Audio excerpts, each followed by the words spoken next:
Hello, hello, hello, and welcome to another episode of Sincerely Agile with Mary. Now, as always, I am your host, and on this platform, the goal is to unlearn and relearn, make change agents of ourselves, have a fundamental shift in mindset, and of course, it's a place where we want to be awesome and wholesome together.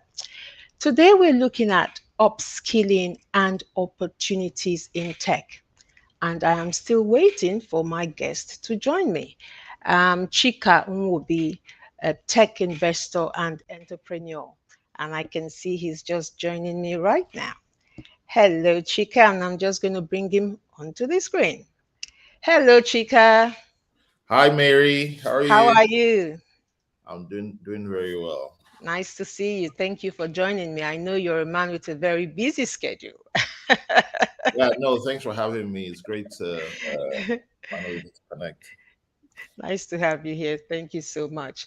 Now, how have you been generally? I've been well. We've been busy. Been good, very good. Spent some time in the last few weeks between Nigeria and Austin and New York. So a lot going on.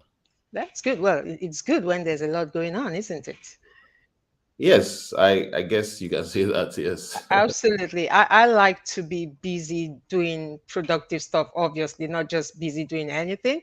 To not be busy will bore me to death. So I often say I'd rather be overworked than underutilized. That's what I say. Yeah, I think yeah, I agree. The same for me. So good to have you here, Chika. We stream on YouTube, Facebook, and LinkedIn, and it's a live show, obviously, and we have people joining us from all over. And I have a couple of people here already. I have Kemi from Lagos, Nigeria. I have a LinkedIn user here, and I have Michael from Kent, I believe. Chika, I have a lot of questions here for you. And for me on this platform, the conversation around technology, around bringing more diversity to the technology and agile space is a recurring conversation on this platform. So for me, it's with great excitement that I have you here, knowing what you have achieved in that sector and that we're going to be talking about that. Now, but before I go on, I want people to know a little bit more about you. So I'm going to just tell people more about you by reading out your bio. So give me a minute to do just that. Sure. Chika Nwobi is the founder of Decagon, an organization serving brilliant people from underrepresented backgrounds to launch careers as software engineers. Starting in Nigeria, Decagon has combined financing, training, and placements to get hundreds of young Nigerians to work as software engineers for companies like Indeed, Merck, and InterSwitch. Chika is also a lead investor and promoter of the Edo Tech Park, a 20-acre mini city for up to 3,000 aspiring tech professionals in Benin City. Now, this is a place that is designed with 24 hours power and the high-speed internet connectivity. Before Decagon, however, Chika had 2 decades of experience building tech ventures, achieving multiple exits via either IPO or acquisition with companies like Jobberman, Checky, Oya, and MTech. Chika is a member of the board of Unilever Nigeria PLC and a venture partner in Rise Capital. He has a BA in economics and a BSc in computer science from East Tennessee State University and is in the MSc Software Engineering program at the University of Oxford. He also completed the Stanford University Seed Transformation program. Now, Chika, that is impressive. That is a lot right there. And you're not exactly 80 years old. Not that I'm going to ask you what your age is, Yeah, but that not is yet. a but that is a lot of achievement right there. However, if you're not working, what do you do for fun? I'm watching Arsenal, which I'm not watching right now. Arsenal is playing Liverpool. Oh Um, dear. that's Oh dear. exactly what I was doing right before I came here. So yeah, I like to read a lot. Right. I like to read. stuff like authors like C.S. Lewis, Chimamanda, like all the business people. Right. So reading, I think, would be my biggest passion, or biggest hobby, both for fun and to learn and grow. That's fantastic. And apologies from taking you away from Arsenal. I know what that feels like because my daughters, they are Arsenal fans and they have gone to the pub to watch it. Trust me. Yeah, it's a big game and it's really tight. So Oh dear. I It's think, only 1 hour, so bear yeah, with me. I think I'm running away from it and enjoy it. Because I know what, being passionate about football, I know what that feels like. So let's fire away with our questions. What was the inspiration and motivation that birthed Decagon for you?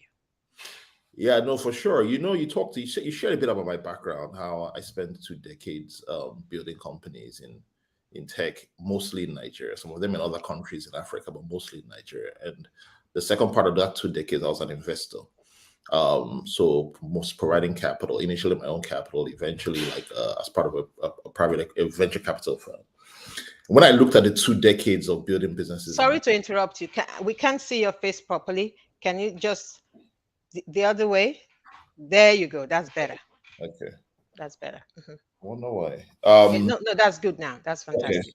So when I looked at the 2 decades building tech, I felt we had some success in terms of, yeah, we had some exits, we created some wealth, created maybe 1,000 jobs, but I thought it did not, we were not doing justice to the opportunity, with the let's say the opportunity that I felt that we had to have an impact on Nigeria primarily. My focus was very much on Nigeria. So unemployment was getting much worse in Nigeria.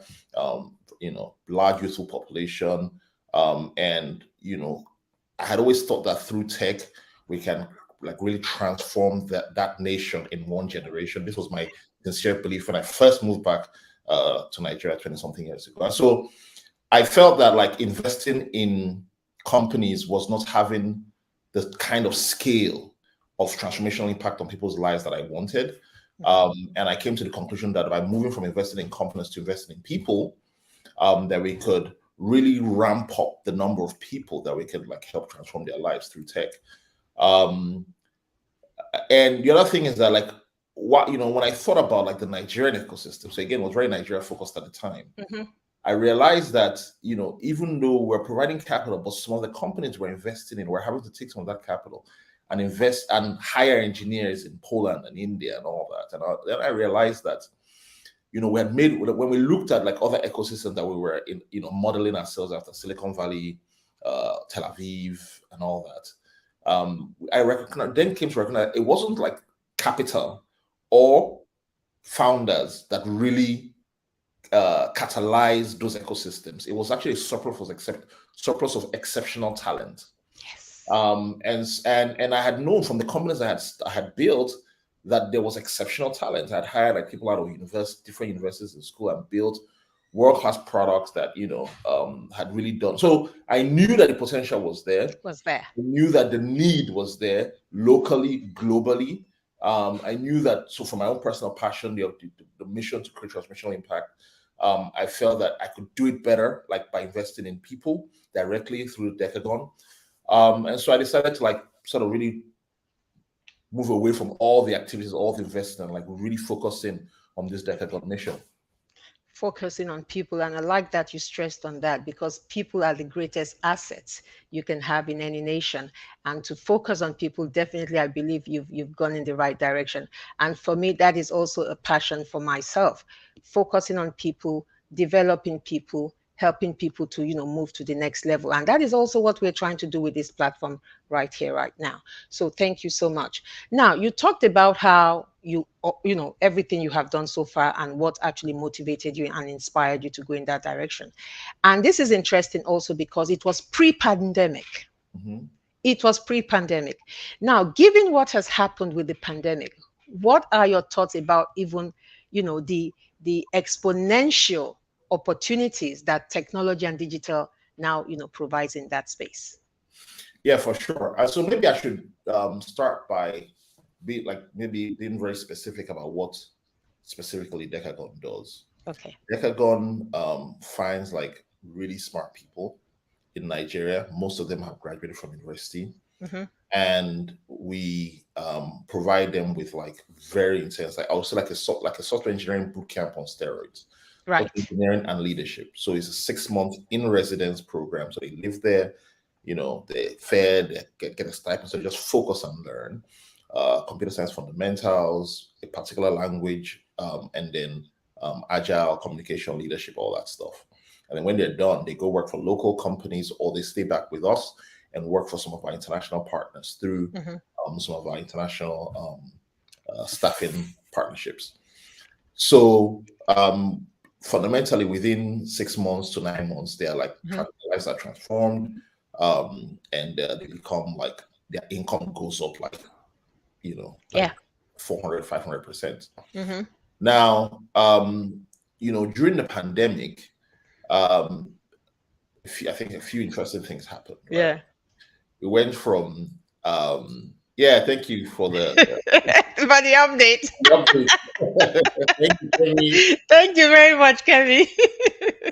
So we went from I'll tell you, Mm, I said we started Decagon right before the pandemic. yeah. I visited Berlin right before the pandemic because Right. a lot of Nigerians were going to Berlin to go and work as software engineers. So I wanted to meet and talk. And I thought I was surprised to find that like of 10 companies that I met with, 9 of them said they don't believe in remote. They want the people right there in the office with them, and so on and so forth. And so the market for this for things like um, remote software engineers uh, or remote workers was probably, let's say, one tenth, right, of the workforce, right, of all the different economies, right. Mm-hmm. Just using this my small sample size. Right. The pandemic, you know, took away the gradual adoption. Technology goes through adoption phases. Yeah. Early adopters, fast followers, all that. Mm-hmm. The laggers. Like it took it away and forced everybody. With that came massive expansion of demand for remote software engineers. That's one. But it created a lot of new problems, Yeah. new problems and opportunities, like Mm-hmm. technology for collaboration, technology for performance management. When you hire people, you see them, you see their work, you know they're working if they're in the office with you. If it's remote, there's like a different set of um, uh, uh, um, You have to find alternative figure out ways to measure. Yeah. yes, to figure out how well Yeah. they're working. So collaboration, performance management, even things like engagement, right? Figuring out how people get to know each other, like each other. Training, a lot of training used to be Face by to face. osmosis, right? Just by being there, right? Mm-hmm. With the person you learn, but now like a bit more structured. So just in all the impact I've talked about now in technology and the digital space, actually I focused in on work, like work and productivity, right? But you can see that just in work and productivity, the pandemic really was a big game changer, creating, expanding the market in for people like Africans or people who are new to like providing talent to the global market, but also creating like new problems, new challenges for Absolutely. managers and founders and people in the workforce, and therefore creating new opportunities for startups or existing companies to solve those problems. So I think, all in all, and I think going back to what I originally said, right, the um, uh, 10%, early adopter thing, right? I think it that's a mindset thing, right? That Mm-hmm. whole Mm-hmm. that all is a mindset thing. But now the possibilities, like the thinking, and I think that the pandemic accelerated things like the adoption of the metaverse and augmented reality and all that stuff because it just Yes. opened people's minds. Like, okay, Yes. let's really think sort of very differently. So we're still learning how it's different. Mm-hmm, mm-hmm, absolutely. And you've really hit the nail on the head there that, technology really forced everybody to embrace this. So we never really went through the, phases of early adopters and all of that. People were just pushed onto that platform to say, you know what, there's nothing else right now. We are on lockdown. So if you really want to connect, you need to, get on board. And like you said, it's a mindset thing. We always had the infrastructure to work remotely, but the mindset was yet to shift. So, and it has brought a lot of opportunities. And one of the things that I can say for sure for on behalf of Decagon would be that in a way, Decagon was ready for this opportunity. Okay. And some individuals were also ready for this opportunity because they had taken the initiative, seen what technology can offer to start training themselves. I mean, what is success? Success is when opportunities meet someone who is prepared or meets an organization that is prepared. But now, even with all the technology that is available to us and the new way of thinking that is also being displayed, we hear about how there's still not enough talent in the tech space. And this is one of the areas I really want us to talk about to see how we can perhaps inspire people to come into the tech space. But before I go into talking more about that, what are the challenge? You've talked about challenges, you've talked about opportunities. What challenges specifically have you encountered in your journey with Decagon? I mean, you've talked about some of the successes, but tell us some more if you have them. But in particular, challenges, because when I have conversations like this, I'm thinking beyond the person I'm talking to. There could be a tech talent person listening to us right now that's thinking 2 years from now, I want to do what Chika is doing, right? So, what can they learn from you today? Because after all, we want to scale. Mm. Nigeria is it's a country of over 200 million people, and our youths make over 50% of that. So, talking about human capital, we've got them. Okay, we have them. So, how can we scale? How can we do more of this? It's also one of the things that would be nice to talk about and hopefully inspire people. So, what have been your successes? What have been your challenges? So, for someone who is trying to do what Chika does, for example. Yeah. So, what I think I would say one of the most important successes on for me on this Decagon journey. Mm-hmm, Decagon is, I've been involved in many companies, mm-hmm, many venture-backed companies over the years as a founder or early investor. mm-hmm, One of the lessons I learned was that earlier in my career as a founder, I think mm-hmm. I lacked what is called um, uh, like confidence in my intellect or in my intuition. Right. So, I'm in Nigeria, trying to solve a problem for Nigeria, and I have international investors who understand a particular business model that they've seen successful in America or somewhere else, and they want to invest in that model. And my business looks like that model, so they invest in this. Then they start encouraging me to move to the exact model that they understand internationally. Right. And I would earlier in my career do that, try and make their own. So I lacked confidence in what I was seeing and the way I was trying to solve the problem. With Decagon, maybe because of experience or whatever, I said I'm going to face the problem. I'm going to design a solution for the Nigerian problem of bringing in really smart people in to launch careers as quickly as possible. And that's so we designed something that VCs typically wouldn't like.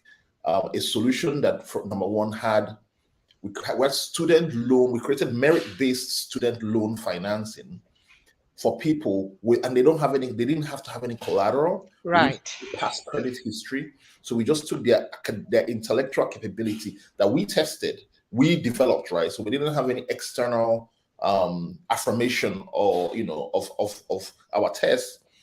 And we loaned them money effectively unsecured. Mm-hmm. So this is something that ordinarily people say don't do that, but we've done it. We've eventually we were able to bring in a bank, Sterling Bank, to come in as a financing partner. They believed in what we were doing once we did the first few steps, and then we designed the financing to cover not just their tuition, but also, like I said, their housing, their feeding, a stipend. So somebody has not given you any money, has not paid any money, and they've not, in a way, shown any quote unquote commitment, or they don't have any skin in the game. Everybody said you can't give people they have to have their skin in the game, right? I said, what skin? My parents paid for me to go to school in America or to go to Atlantic or go to Corona Primary School. Which skin in the game did I have when I was in Corona? But I was for the most part a serious student, right? Yeah. So Yeah. why anyway? So the success I would say is that because without that, you come up with all these programs where people don't have power in their houses in Nigeria, in some instances, when people are not affluent, when they're not rich already, then they don't have internet, they don't have laptop, they don't have a good laptop, they don't have, Mhm. you come up with it. So everybody said, go online first, go online first. And I was like, look, for me, it's more important to produce 1,000 world class engineers that I can even work closely with them to even now influence their behavior and so on and so forth. That's more important and have the real lives transformed than models than starting from scale, like what scales. Of course, I know internet scales, right? Mhm. So for me, I would say that's like the big success is that in the end, that has sort of it has been it has proven to be successful. We have 100% placement rate of everybody who comes through Decagon within 6 months of graduation. They have a job. Most people within 1 month Mhm. are placed. So and 100% of that. And this is very important. The young Nigerians, I did not know their parents. I did not know them before. I don't have 100% of them are paying their loans.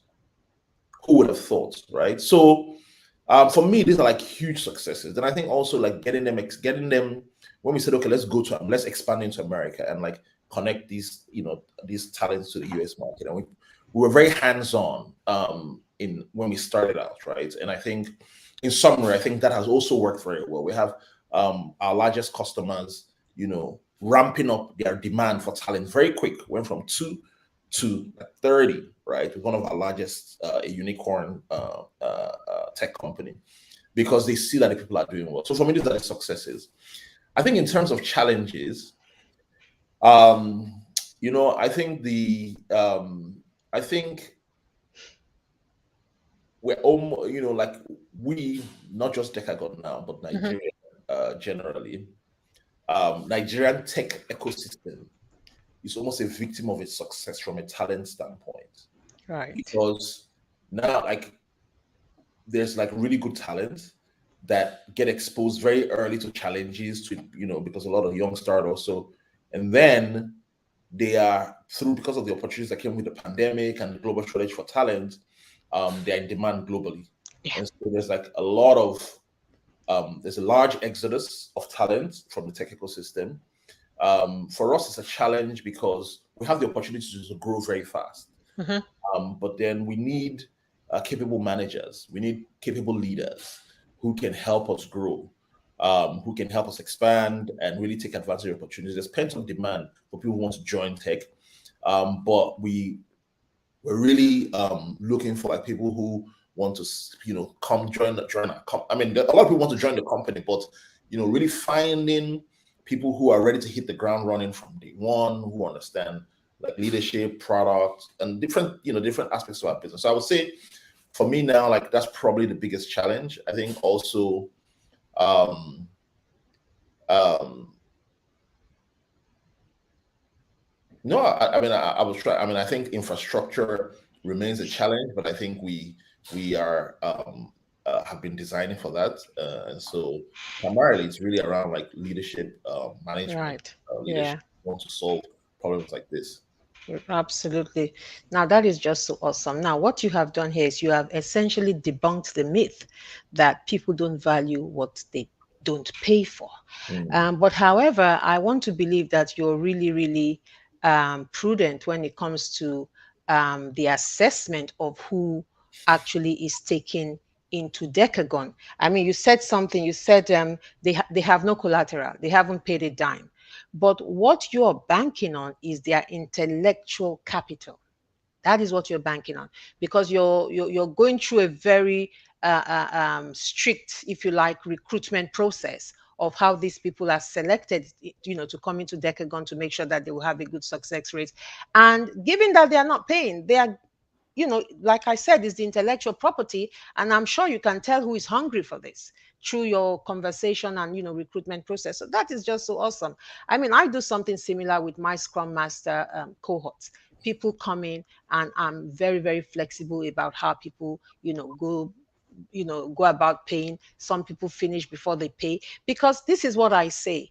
Um, we can't afford to let a great mind go wasted. For me, that is the foundation on which I operate, because for me, humans are the greatest asset. So I'm reiterating this because I know the value of what you are doing. And I just want to use this opportunity, Chika, to say thank you, because what you have done has enabled over, I don't know how many hundreds or thousands of Nigerians to be who they are today because of that vision that you had and the opportunities that you saw. And not only did you think, it would be great to do this, you actually acted on it. Now, was that easy? I'm sure it wasn't an easy journey at all. I'm sure there were nights you didn't sleep. I'm sure there were times you think, oh, will these people pay back? But hey, you've just told us that you have 100% payback rate. And it's a fantastic model. And I'm hoping that more Nigerians will see the benefit of what you are doing and appreciate what you're doing. That is what happens in America and here in the United Kingdom. We have what we call student loan.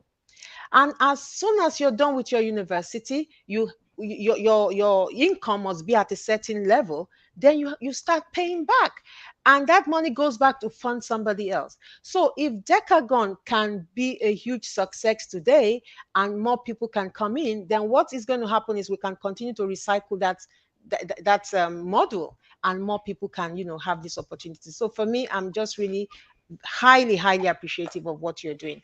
I like to carry our audience along, and we have some comments, so I'm just going to go through some of the comments. I'm sure you're excited about this. Okay, your football team is ahead. So Amit says, great topic to discuss. Thank you very much, Amit. Thank you for joining us. And look at what Yemi is saying here. Yemi said, I have worked with two champs from Decagon, and they are absolutely brilliant. That's a testament to what you're doing at Decagon. Yemi Odubote, he's one of my mentees as well. He's a Scrum Master today, doing amazing work for InterSwitch. And Kemi says, thank you, Chika. God bless you. Absolutely. Thank you so much. Because you see, at the end of the day, we can't leave Nigeria to our president and government alone. We can't. Everybody has a role to play. And this is what is happening in the private sector. And this is what you're doing right here. Now, Edo Park, this is also something you've had your hand in. That was a major initiative. Tell us more about that, and how is it going? And for people who may be interested, what can you tell us? Yeah, for sure. So when I, so when we looked at ab initio, when I was looking at this opportunity, I studied, the ecosystem, the countries that had done very well in using talent, and one of those Right. countries was India. India has basically, or the value chain Mm-hmm. for being like a top 10, a top software country Right. includes talent, right? Mm-hmm. You need talent. Mm-hmm. You also need market access. So you need, companies. So India has like, the IIT and all the training programs, and then they have companies like Wipro, Tata, Infosys, all Mm-hmm. these people that have access to the Yeah. market.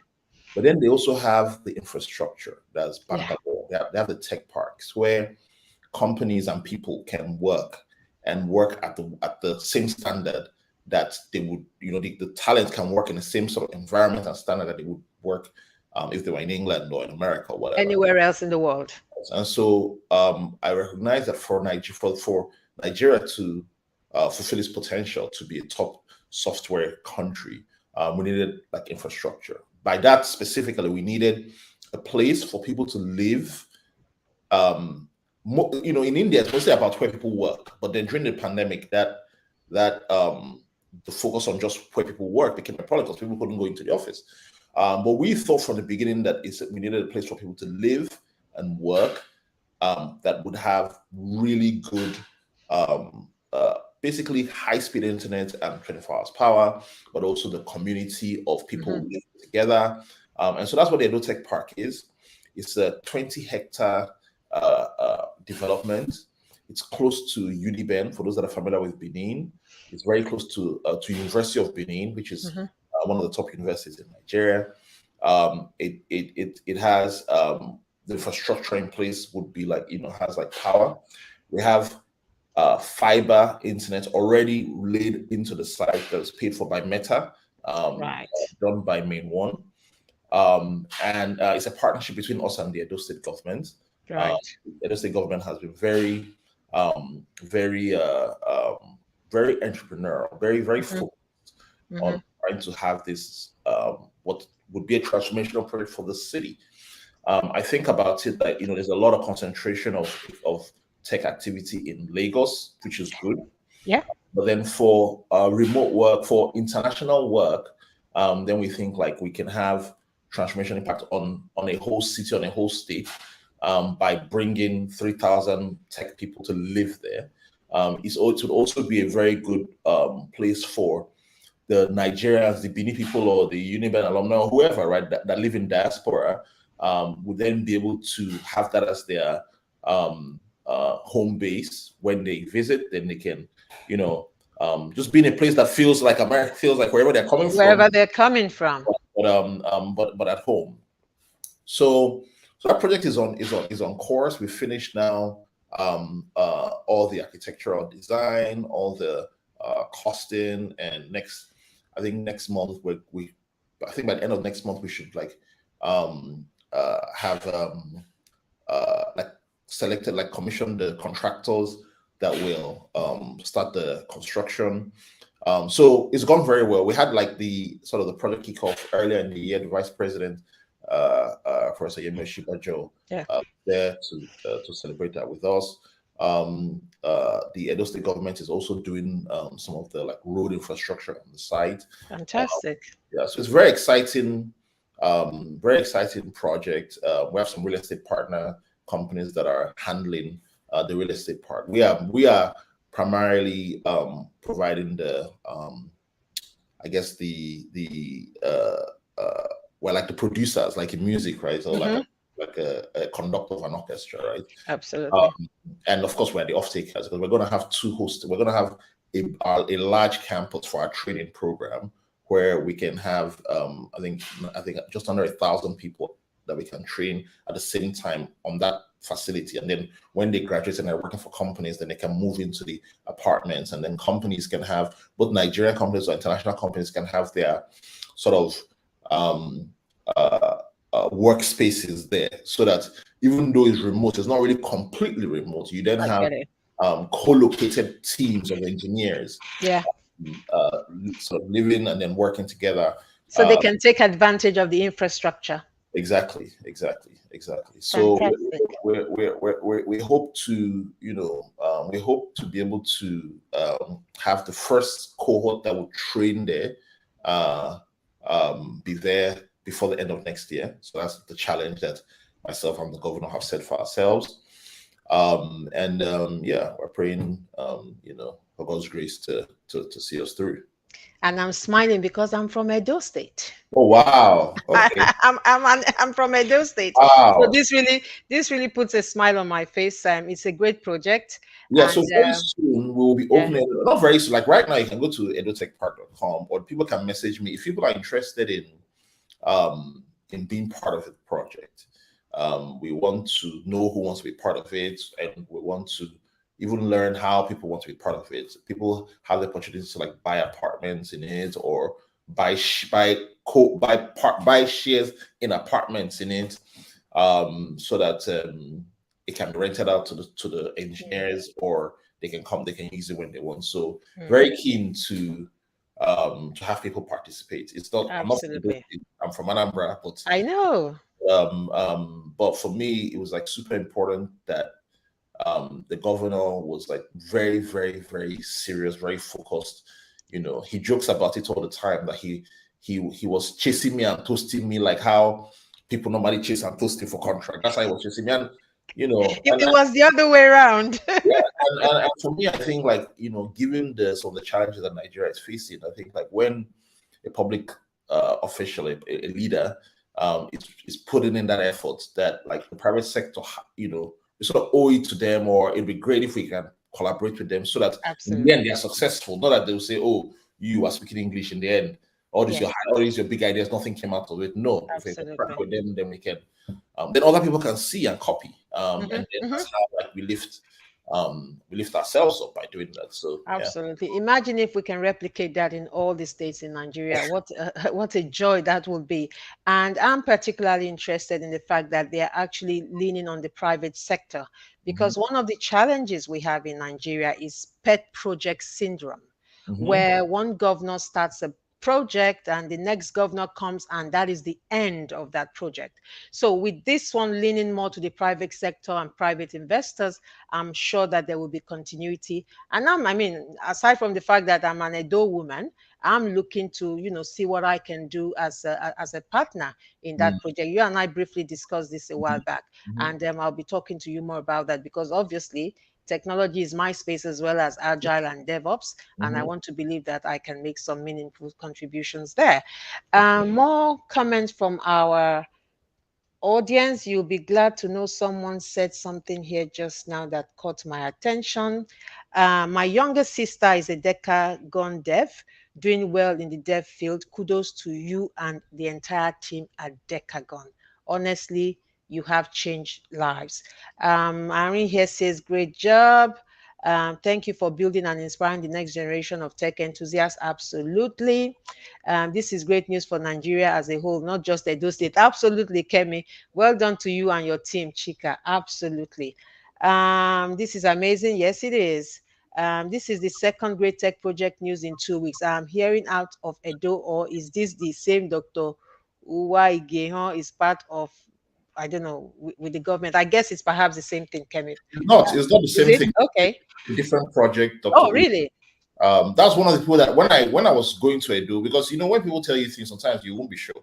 Yeah. So one of the things that encouraged me was seeing what Dr. Uwa, they are building some kind of park, as industrial park, Industrial Osio park. industrial park, and they have power going on there. And the governor, maybe he thought maybe he saw that my leg was not yet strong, my mind was not yet made up. So he told me go and say something. When I saw that, I was like, these people they're not just talking, they're That real. is great. That's a different project. Oh, That is that is good. other types of industry. Industries. They already Okay. have power plant there built And I there. think this is one of the ways they want to, address the infrastructure challenges we Yes, have. So, an industrial park with all the amenities, I would imagine.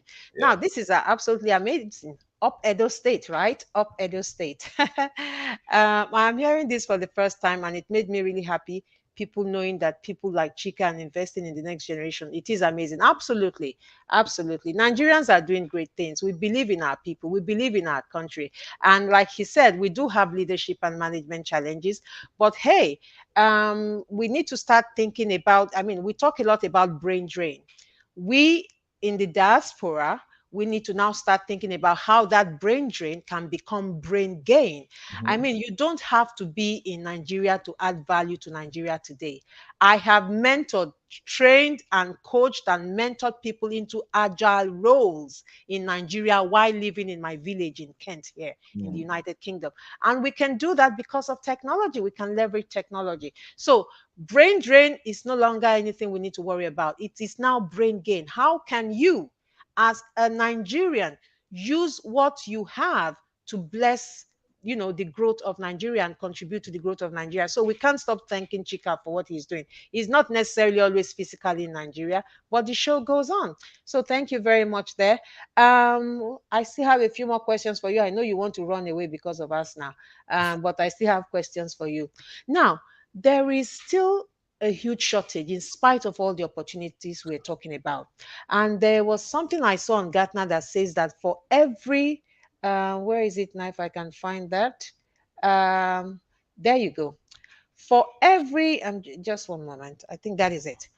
Now, for every software developer, they can have 5 jobs. This is coming from Gartner. So one software developer, if they had the capacity, can take on 5 jobs. That is how much room there is in the software development sector. However, I know that you are focusing more on developers in terms of software development and all of that. But the technology space is so broad, it's huge. I often say to people, when you go into a hospital, for example, everybody is not a doctor. You've got administrative staff, you've got the chefs, you've got the cleaners. So the technology space is that broad. And I also read another article that said there are even some jobs that are yet to be defined because the rate at which technology is evolving to solve our day-to-day problems in given the way we live and work has changed is unprecedented. So there are jobs not yet defined yet that we don't even know yet.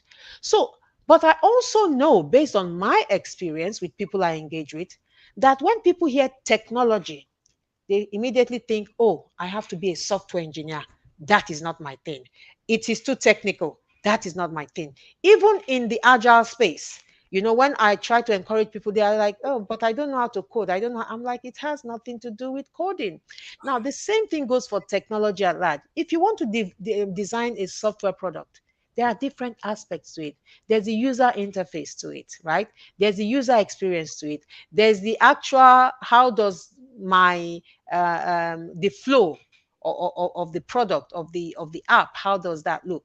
So do you think that this is a challenge in terms of people understanding what opportunities that they need to take? So for example, my question here is for someone thinking of upskilling to change jobs, how do they even comprehend where to plug into given the various aspects to tech and digital, and of course given the challenge I've just talked about where people think, oh, I have to know Python, I have to know Java. What's your take on that? Yeah, I think, Mary, I think first thing that people who are not in tech, Hmm. who are considering coming into tech, or maybe they're not considering coming into tech, but they're not happy, they're not fulfilled in In their the job. in their job and in the career. The first thing that they have to understand is this thing is not really about tech or not tech. It's about where like the human race is at this time. Right. The human race is at right now is at a time where the heart, the core driver of value creation in the human race is through tech, is through really Yes. through software, Yeah. right? Yeah. Um, in the same way that there was a third industrial revolution or second industrial revolution that was manufacturing. Yeah. Or China grew on the back of recognizing that value is produced through manufacturing. Absolutely. And so being an engineer, mechanical engineer, all that stuff was right. Those are so why I'm saying that is because the return on effort Hmm. is higher when you are working on an area that has a higher yield than other areas, right? Why is software tech? Why is it the heart of value creation? It has a higher yield. If you take a engineering company or a hotel company or any other company that is making $1 billion revenue, and you take a tech company that's making $1 billion revenue, the value of the tech company will be maybe 10 times the value of the other company. I mean, we don't have to look too far. Look at Uber, look at Airbnb. Exactly. So, but why is all that important? It's Hmm. important because we all have finite amount of time to spend on the world. And then we want to try and maximize that, whether that is in terms of how much value we produce to the world and to people around us, or whether that's how much of that value that we produce that we capture as earnings for ourselves and for our families. And um, objectively, so this is not like, oh, because I'm a tech person, just the specific objectively, that's where tech is where the game is at right now. Therefore, it is worth investigating and investigating with diligence. What does that mean? It means, it's like your time and your life, right? If you think Mm, of it as a resource that is right. finite, you want to invest it wisely, then how you invest it, where you invest it matters. Yeah. That means you should do a little bit of research, invest a little bit of time and effort in research and discomfort, right? And that what does that mean? That means not research of on Google. That's good. That's good to research Hmm. that, but talking to people. I remember when I was young, when I was younger, I'm still young, when I was trying to figure out what I was going to study. I have only one brother, and he was very clear when he was young that he wanted to be a doctor.